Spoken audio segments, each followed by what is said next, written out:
माननीय आमचे दाजी कैलास चव्हाण परभणी येथे सोहळ्याचे आयोजक व व्यवस्थापक बघू शकता. आमचा भाचा आणि आमचे दाजी समाजकार्यामध्ये कधी पण तटस्थ असणारे कैलासरावजी चव्हाण, आपल्या समाजासाठी कधी पण लढणारे आणि एका शब्दात उभं राहणारे. अर्ध्या रात्री असो या कधी पण असो, बघा लाखोच्या संख्येने परभणी येथे बंजारा सभाचा जी पब्लिक आहे,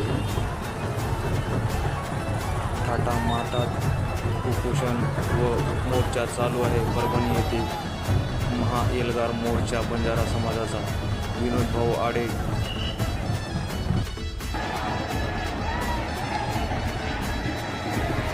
जय शिवालाल. बघू शकता तुम्ही बंजारा समाजाचा